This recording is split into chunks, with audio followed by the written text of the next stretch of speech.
नमस्कार। इस नए विश्लेषण में आपका स्वागत है। आज हम बात करेंगे मुगल सम्राट अकबर की।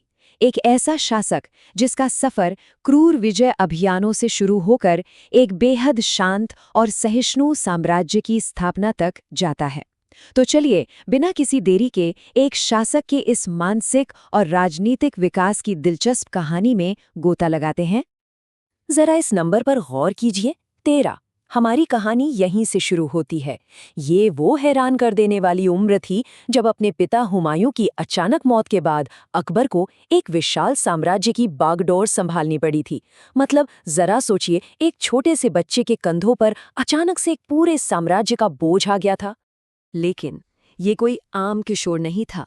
महत्वाकांक्षा या कह लें एम्बिशन से भरे इस युवा ने आते ही एक बहुत बड़ा लक्ष्य तय किया।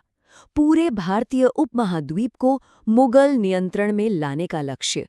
एक ऐसा कदम जिसने इस पूरे क्षेत्र का इतिहास हमेशा के लिए बदलकर रख दिया।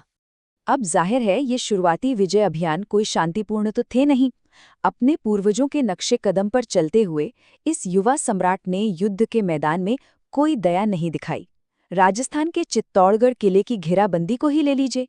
ये इस निर्मम सैन्य रणनीति का एकदम स्पष्ट उदाहरण है। 5 महीने। जी हाँ, मुगल सेना ने चित्तौड़गढ़ किले को 5 महीने से भी ज्यादा समय तक घेर कर रखा था। इस दौरान उन्हें राजपूत सैनिकों के बेहद कड़े और डटकर किए गए विरोध का सामना करना पड़ा और अंततः एक बहुत भारी कीमत चुकाने के बाद ही किले की दीवारें तोड़ी जा सकीं। और किले के अंदर घुसने के बाद जो हुआ वो इस रोंगटे खड़े कर देने वाले आंकड़े में दर्ज है। 30,000। उस वक्त महज 25 साल के अकबर ने लगभग 30,000 आम नागरिकों के नरसंहार का आदेश दिया था। जो महिलाएं और बच्चे बच गए, उन्हें गुलाम बना लिया गया। ये वाकया उस दौर के सैन्य अभियानों की खौफनाक सच्चाई को बिल्कुल सामने लाकर रख देता है। और तो और खुद अकबर का भेजा गया ये विजय संदेश देखिए। अपनी रक्त पिपासु तलवार की मदद से हमने उनके दिमाग से अविश्वास के निशानों को मिटा दिया है और पूरे हिंदुस्तान में मंदिरों को नष्ट कर दिया है।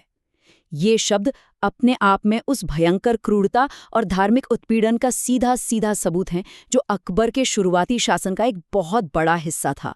अब उस दौर के हालात को गहराई से समझने के लिए हमें सिक्के का दूसरा पहलू भी देखना होगा। आखिर घेराबंदी का सामना कर रहे लोगों ने इन हमलावरों को कैसा जवाब दिया? यहीं पर बात आती है जौहर की त्रासदी की। ये एक ऐसा आखिरी विरोध था, एक ऐसा दुखद कदम जो इतिहास में अदम्य साहस के रूप में आज भी दर्ज है।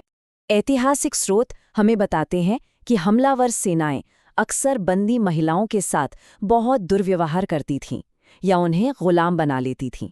तो ऐसी खौफनाक स्थिति से बचने और अपने आत्मसम्मान की रक्षा करने के लिए राजपूत महिलाएं सामूहिक रूप से एक विशाल अग्निकुंड में कूद जाया करती थीं।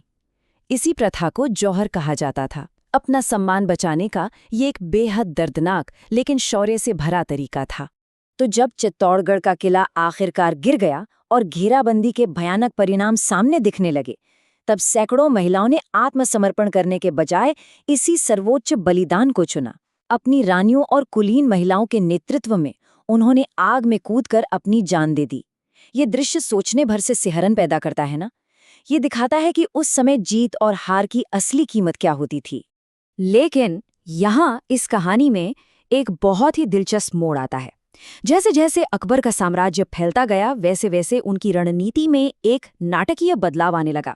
उन्हें यह एहसास होने लगा कि भाई, लगातार युद्ध करेंगे तो लगातार विद्रोह भी झेलने पड़ेंगे। और इसी सोच ने उनकी नीतियों को एक नई और कहीं ज्यादा सहिष्णु दिशा की ओर मोड़ दिया। हालांकि अकबर अभी भी यही मानते थे कि एक सम्राट को हमेशा विजय के लिए तत्पर रहना चाहिए, वरना उसके दुश्मन उसके खिलाफ हथियार उठा लेते हैं। शक्ति प्रदर्शन तो जरूरी था, पर साथ ही उन्हें यह भी समझ आ गया था कि इतने विशाल साम्राज्य को सिर्फ तलवार के जोर पर स्थिर नहीं रखा जा सकता। इसके लिए कूटनीति और गहरी राजनीतिक समझ की जरूरत थी। तो साम्राज्य में स्थिरता लाने के लिए उन्होंने क्या किया?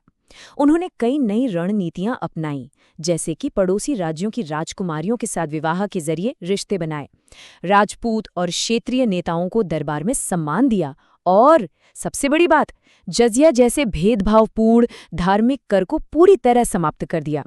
इन कदमों ने अलग अलग समुदायों की वफादारी जीतने में बहुत अहम भूमिका निभाई। उनके शासन के इस नए युग के ठीक बीचों बीच एक सिद्धांत था, सुलह ए कुल। इसका शाब्दिक अर्थ है सभी के साथ शांति या सभी धर्मों के प्रति सहिष्णुता। अब इसे जरा उनकी शुरुआती दौर से जोड़कर देखिए, जहां मंदिर तोड़े जा रहे थे। ये एक बहुत बड़ा, एक गहरा दार्शनिक बदलाव था। ये वो नींव थी जिस पर एक मिलजुल कर चलने वाले साम्राज्य की इमारत खड़ी होने वाली थी। और सबसे खास बात जानते हैं क्या है? ये शांति सिर्फ कागजों तक सीमित नहीं थी। अकबर ने इसे असल में लागू किया। उन्होंने अलग अलग धर्मों के बीच संवाद को बढ़ावा दिया और हिंदू अधिकारियों को शासन में ऊंचे पदों पर बिठाया।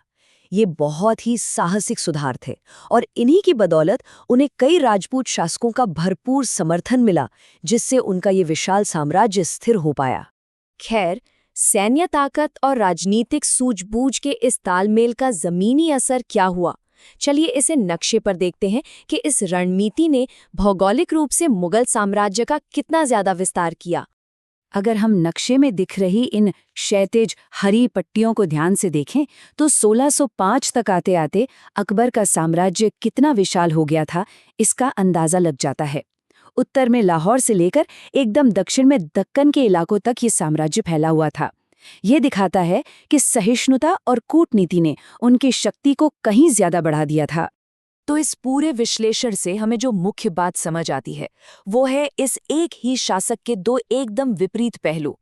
एक तरफ वो युवा विजेता जिसने अपनी रक्त पिपासु तलवार का घमंड किया, चित्तौड़ में नरसंहार किया और मंदिर तोड़े, और दूसरी तरफ वो परिपक्व प्रशासक जिसने जजिया हटाया और सभी के साथ शांति को बढ़ावा दिया। एक क्रूर शुरुआत से समावेशी व्यवस्था तक का ये सफर वाकई हैरान करने वाला है। अपनी आज की इस चर्चा को हम उनके दरबारी इतिहासकार अबुल फजल द्वारा दर्ज किए गए अकबर के ही एक बेहद आत्मजागरूक विचार के साथ खत्म करेंगे। उन्होंने कहा था, पहले मैं लोगों को अपने धर्म के अनुरूप ढालने के लिए सताता था और उसे इस्लाम मानता था। इस ईमानदार स्वीकारोक्ति को सुनने के बाद एक सवाल जो मन में रह जाता है वो ये है कि आखिर उस शासक की असली पहचान क्या है, जिसके भीतर अकल्पनीय विनाश करने की क्रूरता और इतनी गहरी सहिष्णुता दोनों की ही अपार क्षमता मौजूद थी। आप क्या सोचते हैं?